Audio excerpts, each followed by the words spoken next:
ഒരിക്കലും പരാതിപ്പെടാത്ത മഴ. മഴ ഒരിക്കലും ഇടിമുഴക്കം പോലെ ഇരമ്പിയില്ല, മിന്നൽ പോലെ മിന്നിയില്ല. ലളിതമായി പെയ്തു, തുള്ളി തുള്ളിയായി, മൃദുവായ, നിർത്താതെ. ആളുകൾ വളരെയധികം എന്ന് വിളിക്കുന്ന മഴ.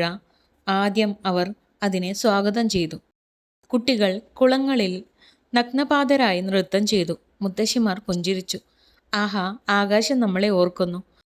ഭൂമി ആശ്വാസത്തോടെ നെടുവീർപ്പിട്ടു. പക്ഷെ ദിവസങ്ങൾ കടന്നുപോയി. പിന്നെ ആഴ്ചകൾ. റോഡുകൾ ചെളിയായി, ചുവരുകളിൽ നനഞ്ഞ പാടുകൾ അടിഞ്ഞു. വസ്ത്രങ്ങൾ ഉണങ്ങാൻ വിസമ്മതിച്ചു.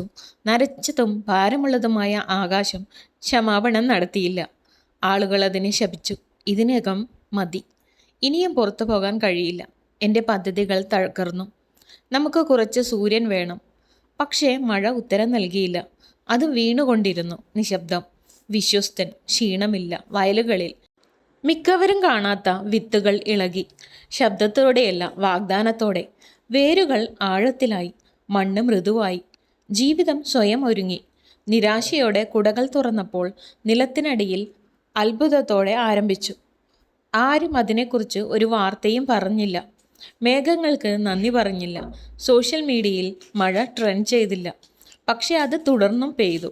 ഒരു ദിവസം രാവിലെ മഴ നിന്നു. ഒരു ഞെട്ടലോടെയല്ല, വെറും നിശബ്ദത. സൂര്യൻ തിരിച്ചു വന്നു. ചൂടുള്ള, സ്വർണ്ണ നിറമുള്ള, വളരെ കാലം മുമ്പ് നഷ്ടപ്പെട്ട ഒരു അതിഥിയെപ്പോലെ ആരാധിക്കപ്പെട്ടു. ആളുകൾ വീണ്ടും പുഞ്ചിരിച്ചു. വെയിലിൽ വസ്ത്രങ്ങൾ തൂക്കി, വെളിച്ചത്തിൽ സെൽഫികൾ എടുത്തു. പിന്നെ തിരിഞ്ഞു നോക്കിയില്ല.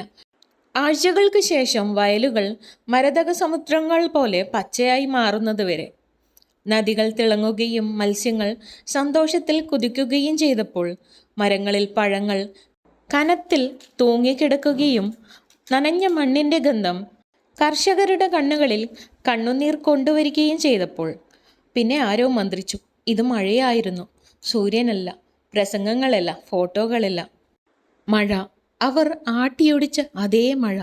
പരാതിപ്പെട്ടു, അവഗണിച്ചു, ഒന്നും ചോദിക്കാതെ എല്ലാം നൽകിയ അതേ മഴ. അതിന് ഒരിക്കലും പ്രശംസ ആവശ്യമില്ല, ക്ഷമ മാത്രം ആവശ്യമായിരുന്നു. അതുപോലെ തന്നെ ധാരാളം അനുഗ്രഹങ്ങളും. കാരണം എല്ലാ സമ്മാനങ്ങളും സ്വർണത്തിൽ പൊതിഞ്ഞ് വരുന്നില്ല. ചിലത് നനഞ്ഞാണ് വരുന്നത്. ആവശ്യമില്ലാത്തത് തെറ്റിദ്ധരിക്കപ്പെട്ടു, അവ പൂക്കുന്നത് വരെ. മോറൽ: പലപ്പോഴും ശ്രദ്ധിക്കപ്പെടാത്തവയാണ് ലോകത്തെ പോഷിപ്പിക്കുന്നത്. If you love to watch this video, you can share, like, comment and subscribe this video.